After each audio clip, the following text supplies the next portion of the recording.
And John's Comics with Kids is back again. I hope the constant I don't know, swarming of videos is not going to be completely traumatizing to people. And Big Will has arrived again. I love your entrance, Big Will. You're like the best version of an entrance to Cheers for Norm, right? Just, I have arrived. Welcome. I have graced you with my presence. And I'm gracing you with my presence, and specifically my second part in my 4-part series for the best things from 2018, looking back at the year and ahead at 2019. This is being done for Tony Sanders. Tony's got a contest going for his 400 subscribers, and he had a few different things going on. One, he wanted to look back and say, hey, what did you get? What was your 2018 like? What big grails did you get? The other part was, what do you want next year? And it all kind of, for me, culminated in the idea of doing an end of year wrap up. So the first part in this series you can go back and find on my channel here. It's like a week ago, I think last Sunday. The second part now today is going to focus on, number one, my favorite covers of the year. I've got my 4 favorite covers of the year. I've also got my 4 favorite storylines of the year, the ones that have really been the most exciting for me.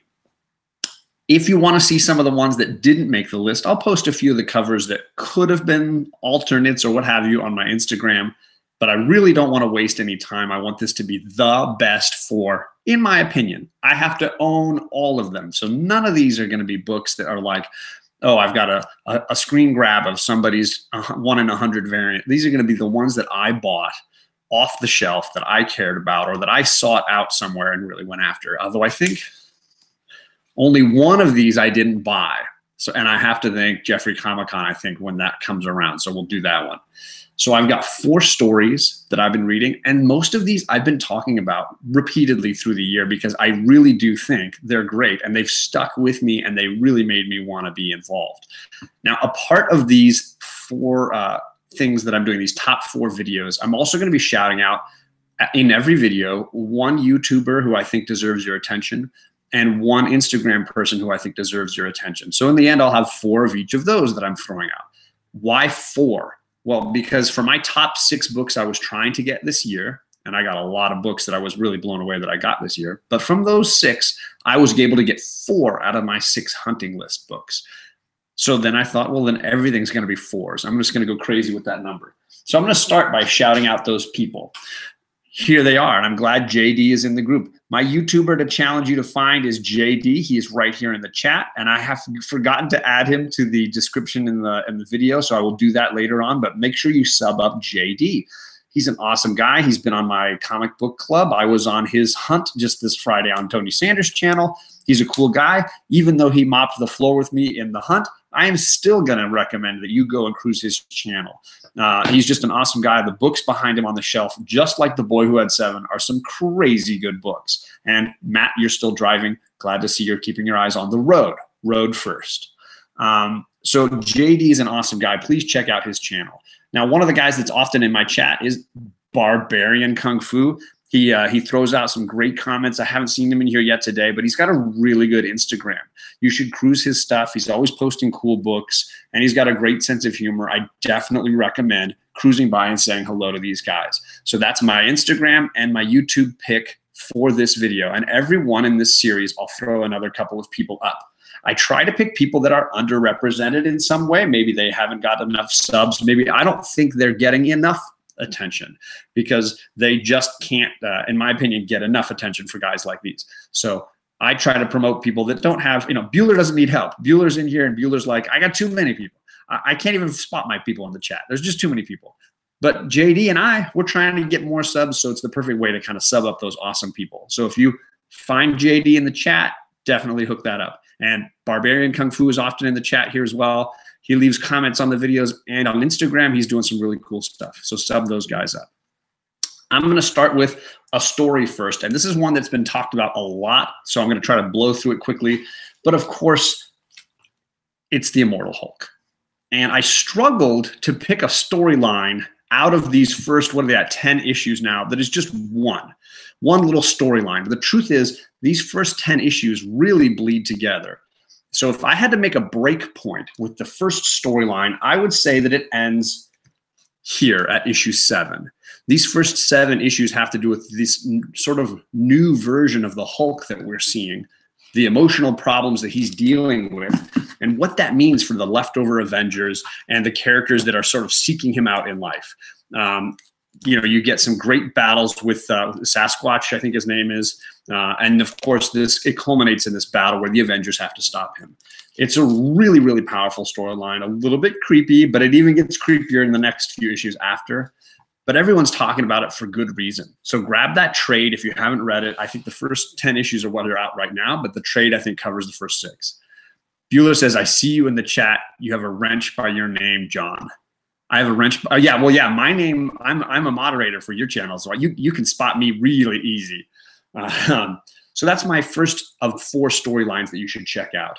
The other one I think is underrepresented. I don't think enough people are talking about it, but of course I'm one that talks about it a lot, which is Batman Cold Days. This is the storyline with basically taking 12 angry men, the play and the movie, and turning it into a Batman story where Bruce Wayne is on jury duty on purpose. He has tried to get on the jury that is deciding the fate of Mr. Freeze.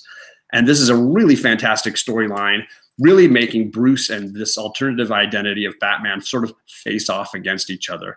It's 3 issues. It's great. And it's coming up again right now with the new stuff with Bane. We're getting to understand that there's a reason why Bruce really is curious about what happened to Mr. Freeze. It's a really, really good story.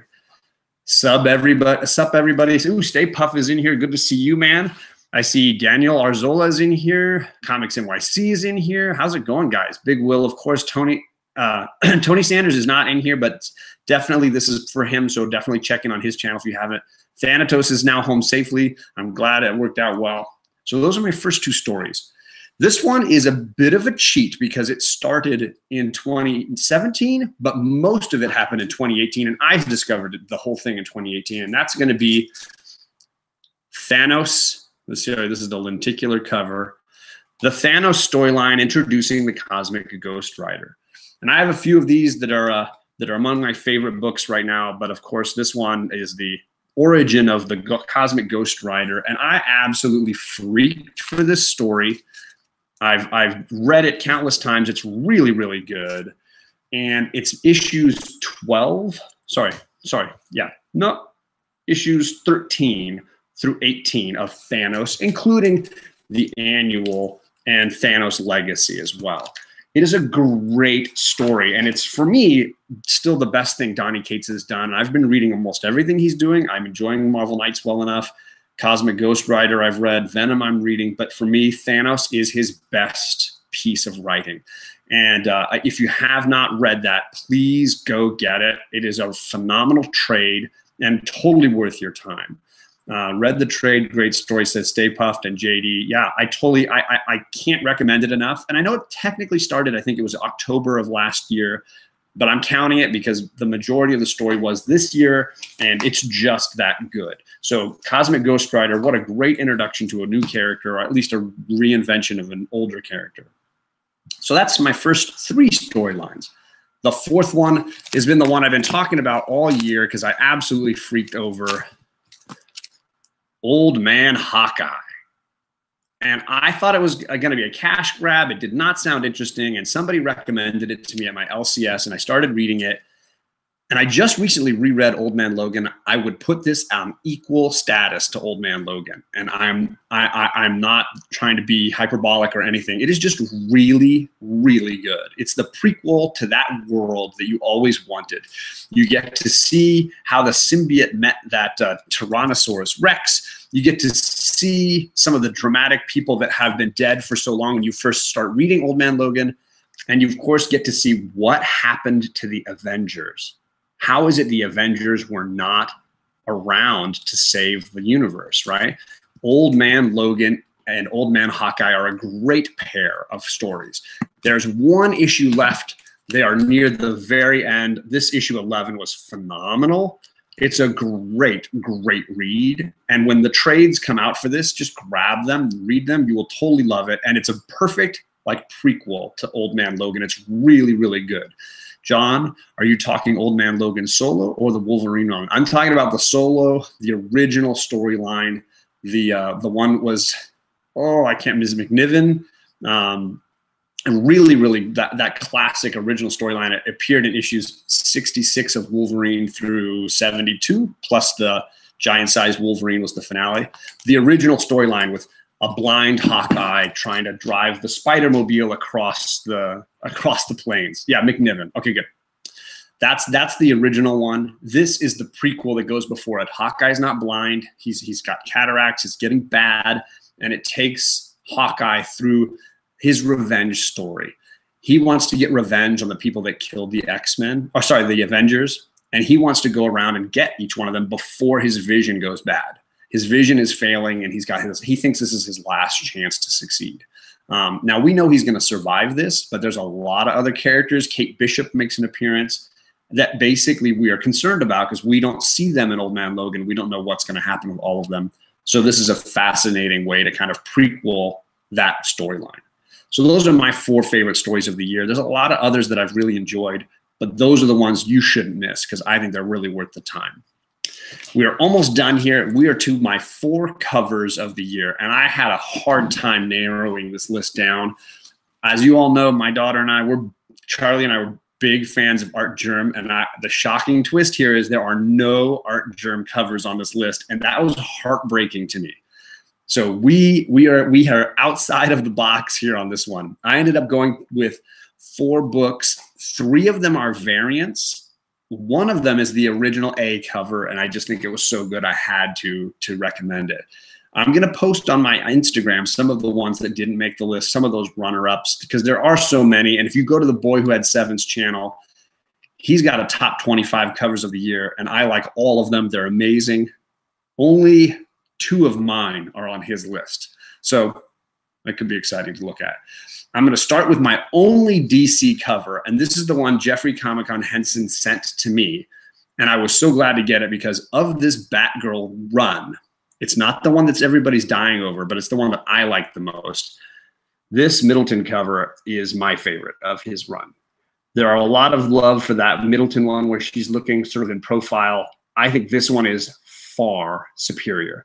So thank you, Jeffrey, for sending this to me because it is one of my favorite covers of the year. I absolutely love this cover. It is something out of Day of the Dead, just super wicked cool.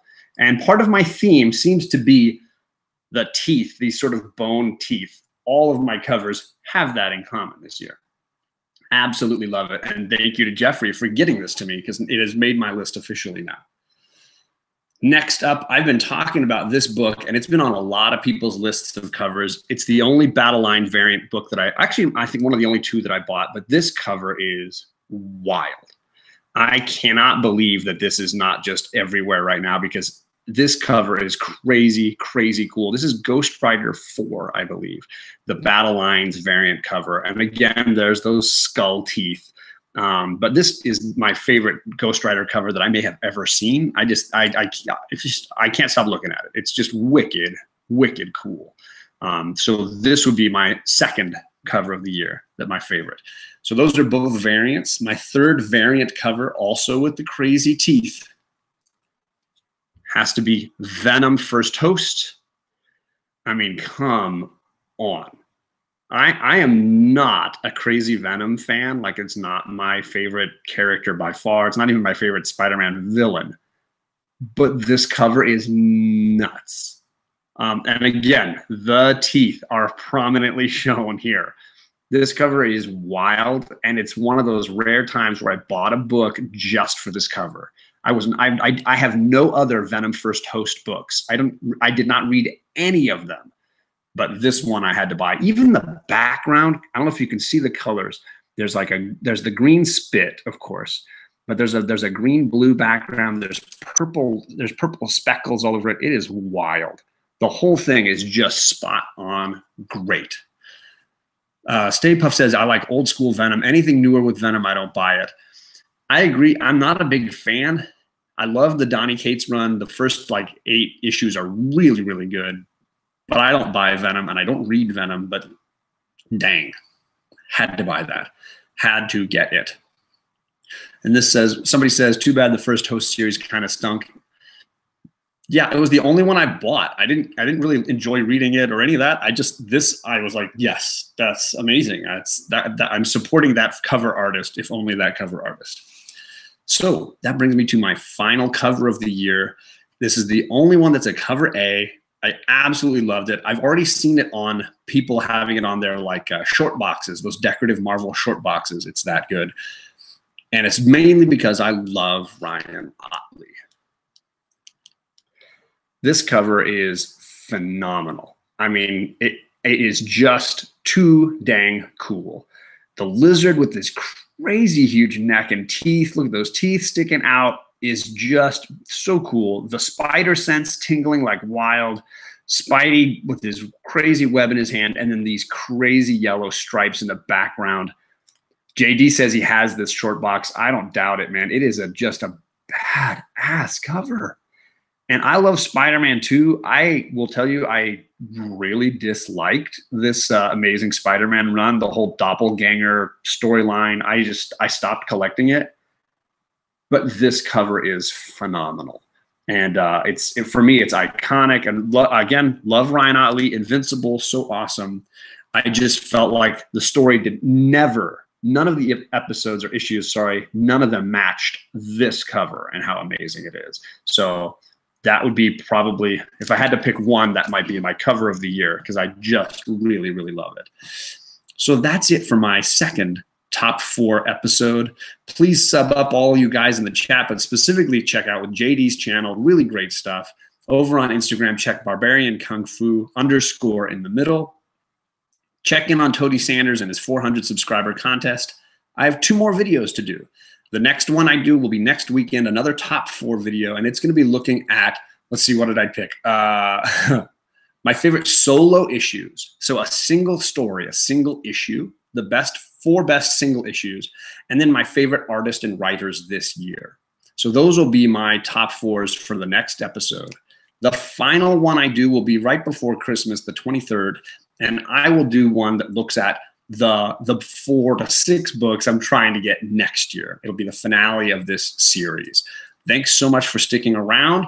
Again, my 4 covers of the year to recap. Whoop, no glare. Fight the glare. Fight the glare. My 4 covers of the year. Absolutely loved these books. And my stories of the year, all going to be great new characters, Old Man Hawkeye and Cosmic Ghost Rider, Batman Cold Days, and the Immortal Hulk. These are my stories of the year for me, my top 4s. Let's see if there's anybody else in the chat that I missed that was talking it up. Some beautiful covers. Space Ghost 6. Oh, I don't know that one. That was Big Will shouting that out. Donnie didn't write that. No, he didn't write the Venom First Host. That might have been partly why it wasn't so great. There's been a lot of great covers this year, a few comics. Yeah, this Deathstroke had some amazing Matina variants that I think they were Matina variants that I thought were incredible. Didn't get any of those. There was some really cool ones on the Nightwing side on DC. DC's been killing the game there. And there were several that came really close. I had some art germs that were like, oh, it was heartbreaking not to include. But again, I'll post those over on Instagram so you can see my runners up, the ones that should have made it. I do feel bad. My art germ love was like, are you kidding me? Not even one made it. I couldn't believe it. Later tonight, my buddy, White Whale Comics, he's going to have 2 live streams potentially. So make sure you're around, check in on him because he's doing some cool stuff. I will be there in the chat to listen in and shout my support because he and Matt Thanatos, they're going to have the cut.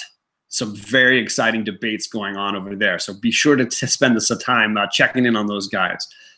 Thanks for coming around and checking in here. Hit the like button on those 2 videos if you read and watch those. And let me know if I missed something great because there's just so many good things going on with writing right now. So thanks everybody for checking in and have a good weekend.